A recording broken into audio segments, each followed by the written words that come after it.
Dwayne had contacted me on Facebook sometime back in fall of 2015. We conversed back and forth on Facebook and then on the phone. He invited me out to the cottage in early November of 2015. We first met up at his house in Oshawa before going to the cottage. I met his girlfriend Lori and immediately recognized her voice from one of Patterson's videos claiming the voice of who he calls Anastasia. I don't believe that Lori is in on the hoax, but I do believe that the recording that Patterson is claiming is the voice of a Sasquatch he's named Anastasia is Lori's voice. I knew the whole Sasquatch Ontario thing was bullshit and wanted to catch Dwayne in action. I figured that he'd try to hoax me too. I had played the gullible and dumb angle and he took the bait. Before meeting up with him, I had picked up some beer for him because in discussions with him it was obvious that he liked his booze. I figured a tipsy Dwayne might make more mistakes than he should. That would soon prove to be true. Over the course of the evening at the cottage, he drank 11 beers of the 12 I had bought. I had one beer but only took a couple of sips when we did a cheers. I poured out the rest when we ended up outside. I wanted to remain stone cold sober. Dwayne also smoked at least one joint in front of me. Perhaps more. I can't recall. He had a massive marijuana plant growing on the back deck of the cottage. It became so obvious that he was trying to hoax me. I was hoping that he'd do some vocals for me and I could catch him, but I suppose he was being cautious getting to know me. I played like I was an idiot and he fell for it. It was completely laughable and made me realize just how gullible Patterson is. Dwayne started with marbles. He tried to make it seem like marbles were falling from the sky, but it was so obvious that he was flipping them up in the air while he was behind me. If I happened to miss one of his marble tricks, he'd make sure to point it out. For example, one time sitting at the cottage table with Dwayne, I had got up to use the washroom. When I came back, Dwayne was overdoing something on the other side of the room. He came back to the table and said, "Hey, what's that beside your beer?" I said, "Eh?" He said, "There's something by your bottle." I looked and there was a single marble. Dwayne started acting all surprised and it was so fucking obvious that you'd have to be a complete moron to not see right through him. Patterson is clearly really dumb.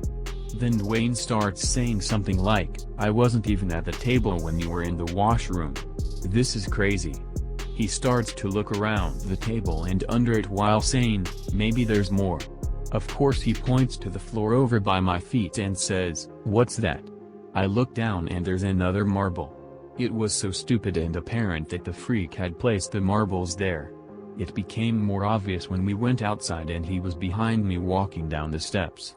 I didn't notice that he had flipped marbles above me. He stopped me and said, "Did you hear that?" I asked him what he was referring to.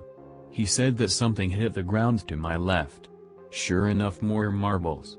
I literally wanted to turn around and smash his nose. He's such an idiot. Later on, when we were back outside, he walked up to the gift tree to check on it or leave food. I can't remember. He was up the hill and he started waving what I suppose was a red pin light. The idiot forgot to take into consideration that the moon was behind him in the sky illuminating his silhouette. I could see him clear as day waving the red light. He was saying, "I just heard something nearby. Do you see anything up on the hill?" I played along with it all and said, "Yeah, there's a light bouncing around near you." Dwayne asked where and I played along. Once again he seemed shocked and surprised. I was shocked and surprised at how bad of an actor he is. I kept thinking to myself that there's no way that Patterson can believe all this. Then when Dwayne was coming down the hill, he pretended to lose his footing and kind of trip and slide while tossing a fist-sized rock off to his right. He then asked me if I had heard something large land. This time I really played dumb and said no, even though it was so obvious that he had created his slide trip diversion so I wouldn't notice that he tossed a rock. He obviously was hoping that I'd notice the rock but think it was Sasquatch who'd done it. He then said something like, "They are here with us." It was so fucking stupid that I was shaking my head when he turned away from me. Because I didn't know Dwayne and because it's clear that he's a psychopath, I invited two friends to come with me and watch from the shadows. One of my buddies literally laid behind an oak log on the hill pathway while the other stayed back just out of sight just off the road where the tree line is. My one friend definitely saw Dwayne flipping marbles in the air while he was behind me on the stairs. The porch light was bright enough for my buddy to see us coming down the stairs. Both my buds saw Dwayne up on the hill flashing the pin light and pretending that he didn't know. Dwayne actually walked right by my buddy who was behind the log. Dwayne was so oblivious. But I wasn't. Dwayne might try to deny that I was there, but I have photos and a video and the previous phone conversation I had sent to you. Please include the part where he invites me to the cottage. The whole time with him was actually painful.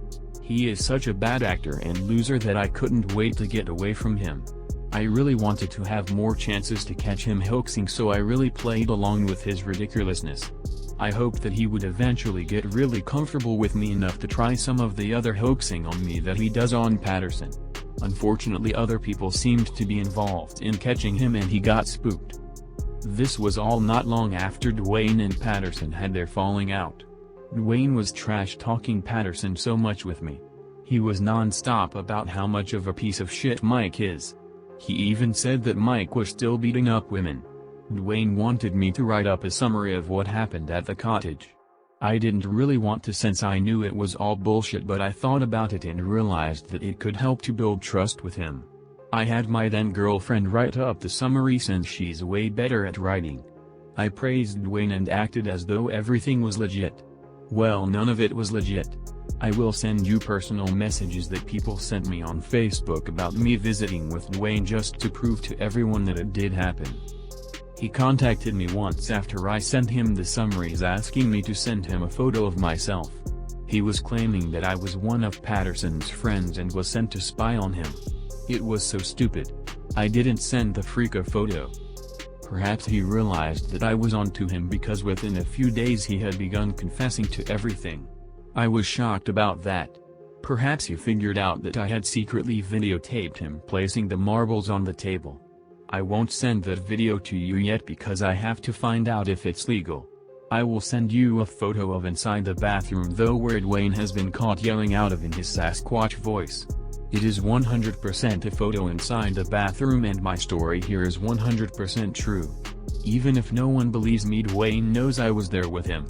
Until now he didn't know that I was video recording him. That's all for now, but probably enough for you.